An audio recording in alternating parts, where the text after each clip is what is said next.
पैसे लेके दे दो, बाकी हमारी तो भी अप्रैल और मई 2 महीने में 5,000 के करीब मृत्यु हो गई। तो ये चिंता का विषय तो था ही, लेकिन जैसा मुख्यमंत्री जी के कुशल नेतृत्व में हमने पहली वेव में मुकाबला किया और राजस्थान में लॉकडाउन के दौरान एक संकल्प शक्ति के साथ कि एक व्यक्ति भूखा नहीं सोएगा और एक व्यक्ति को कोविड से हम मरने नहीं देंगे, इसी का परिणाम था कि राजस्थान का प्रबंधन पूरे देश के अंदर नंबर 1 रहा। और प्रधानमंत्री जी को तारीफ करनी पड़ी। हमारे जो पैरामीटर्स थे, चाहे हमारी रिकवरी रेट हो, चाहे हमारा मृत्यु दर हो, चाहे हमारे एक्टिव केसेस हो, पूरे हिंदुस्तान में सबसे अच्छे पैरामीटर्स राजस्थान के रहे पहले वेव में।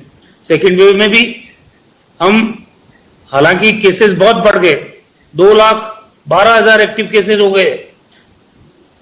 इस बार चुनौती बड़ी थी, लेकिन इस बार भी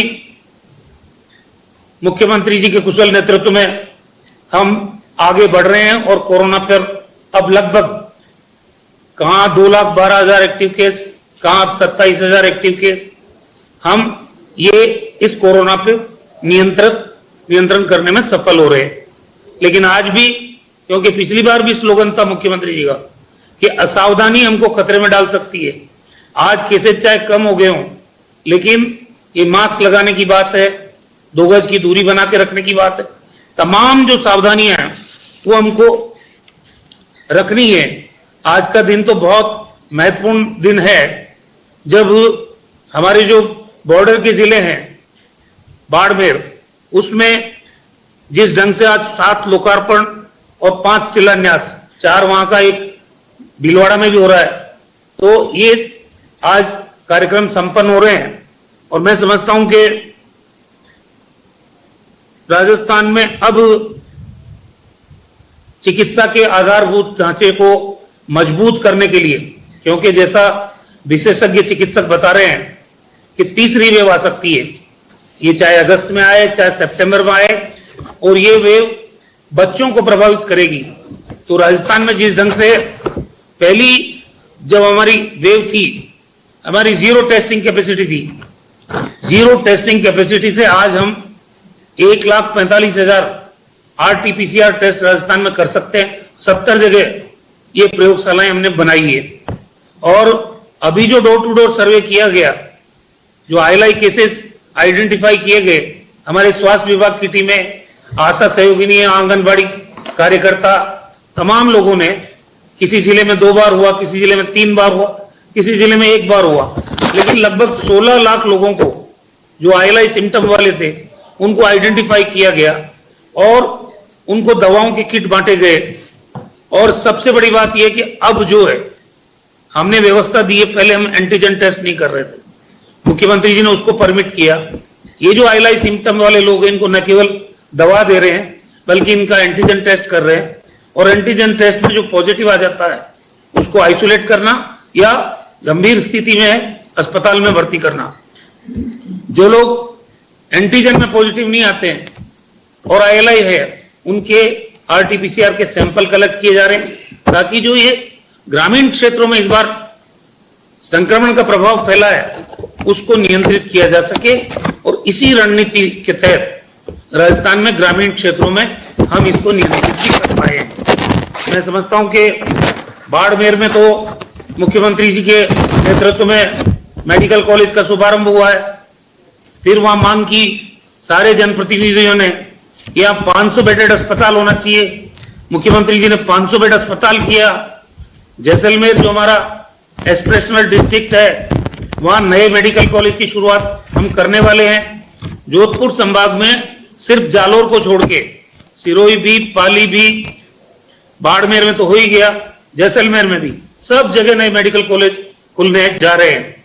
और मैं ये भरोसा दिलाना चाहता हूं कि CM साहब के नेतृत्व में जालोर जिले में भी, क्योंकि पूरे राजस्थान में 31 मेडिकल कॉलेज सरकारी क्षेत्र में हमारे बन रहे हैं, अब 3 जिले बचे हैं, उसमें आपके संभाग का जालोर जिला बच रहा है, प्रतापगढ़ जिला बचा हुआ है और उदयपुर संभाग का राजसमंद जिला बचा है। ये तीनों भी हम इसी कार्यकाल में इनमें भी मेडिकल कॉलेज खोलेंगे। ये संकल्प मुख्यमंत्री जी का है और हमारे को आपने टारगेट दे रखा है राजस्थान के हर जिले में सरकारी क्षेत्र का मेडिकल कॉलेज खुलने से हमारी अंडर ग्रेजुएट की सीटें बढ़ेगी। आज डॉक्टर्स की कमी से जो प्रदेश जूझ रहा है वो डॉक्टर उपलब्ध होंगे।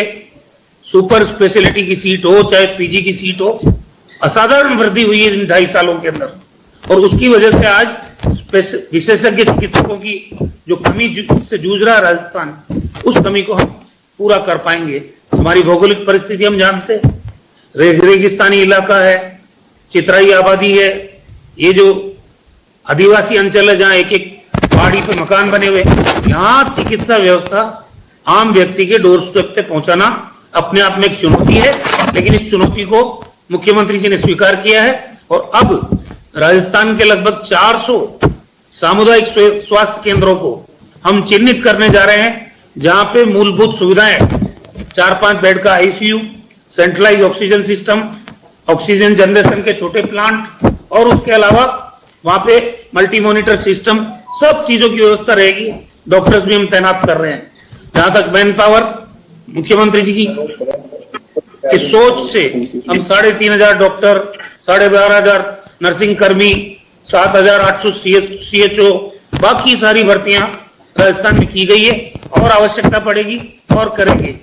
लेकिन इस मुबारक मौके पर मैं तमाम जनप्रतिनिधियों को जो जिले से जुड़े हुए हैं उनको मुबारकबाद देना चाहता हूं और ये भरोसा भी दिलाना चाहता हूं कि अशोक गहलोत साहब के नेतृत्व में राजस्थान के किसी जिले में चिकित्सा के दृष्टिकोण से, हेल्थ इंफ्रास्ट्रक्चर को मजबूत करने के पॉइंट ऑफ व्यू से हमारी सरकार कोई कमी, कोई कसर नहीं छोड़ेगी। बहुत बहुत धन्यवाद। जय हिंद।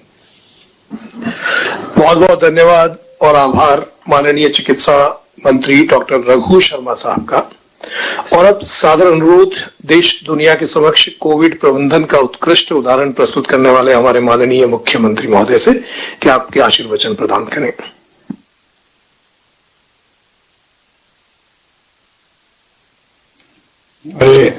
स्वास्थ्य मंत्री रघु शर्मा जी, राजस्व मंत्री हरीश चौधरी जी, अल्पसंख्यक विभाग के मंत्री सालेम मोहम्मद जी,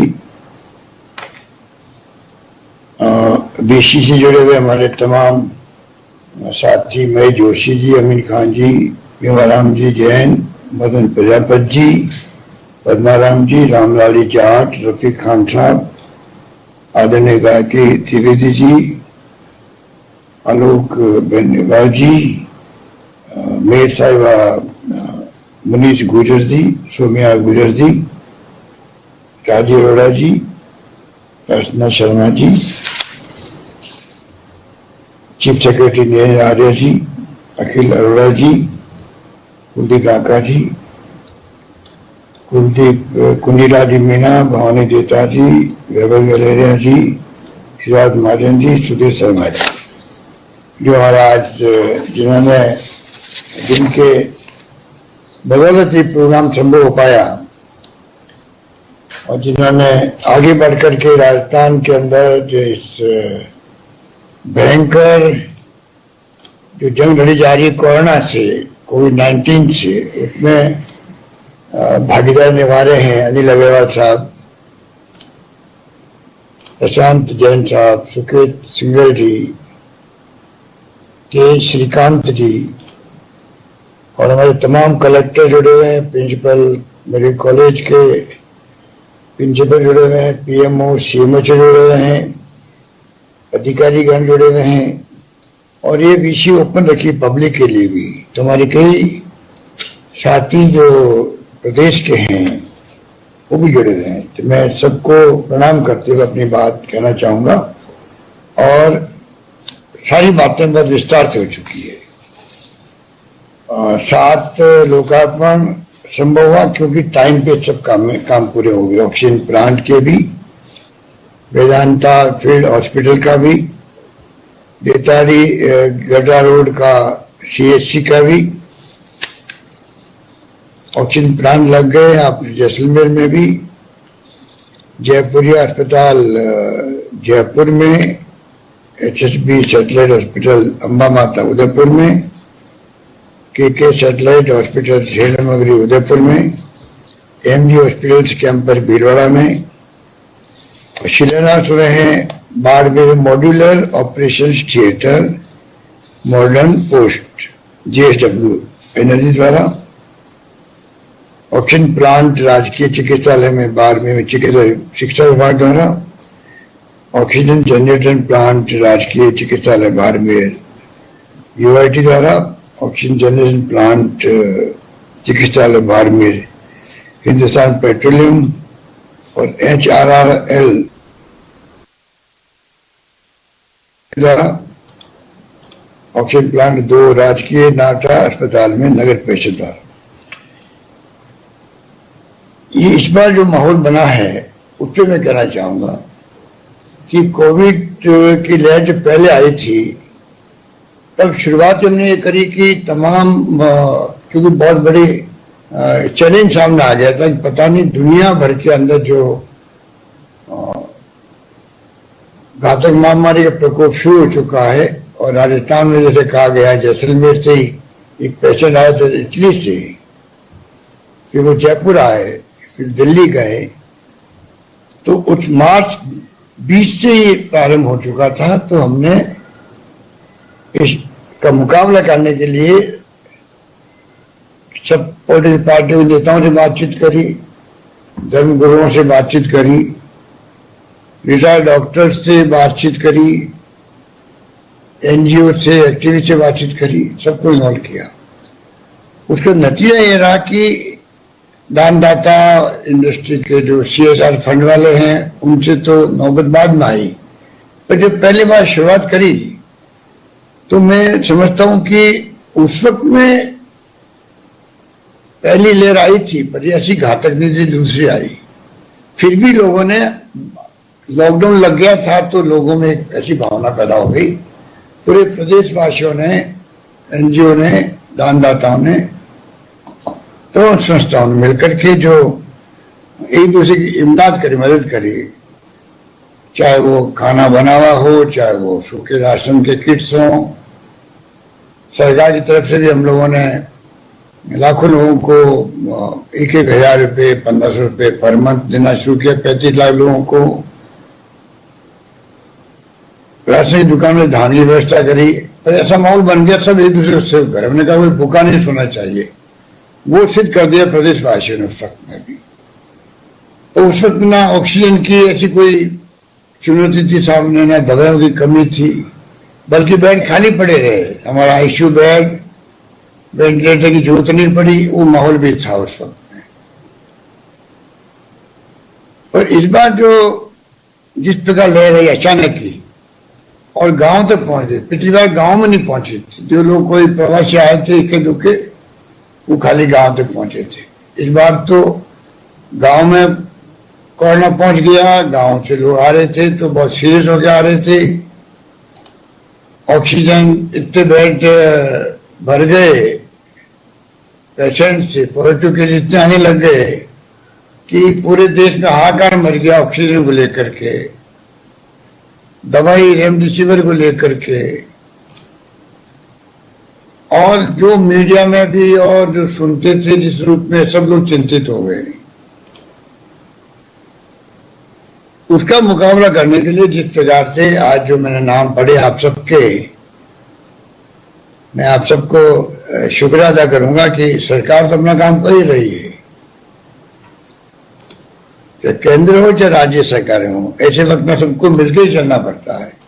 हालांकि कई बार शिकायत हो जाती है आपस के अंदर में, वैक्सीनेशन को नीति को लेकर हो जाती है, ऑक्सीजन को लेकर शिकायत हो जाती है, टाइम पे दवा सप्लाई नहीं हुई, अभी ब्लैक फंगस की नहीं हो रही है तो हाल ही में ट्वीट किया। ये छोटी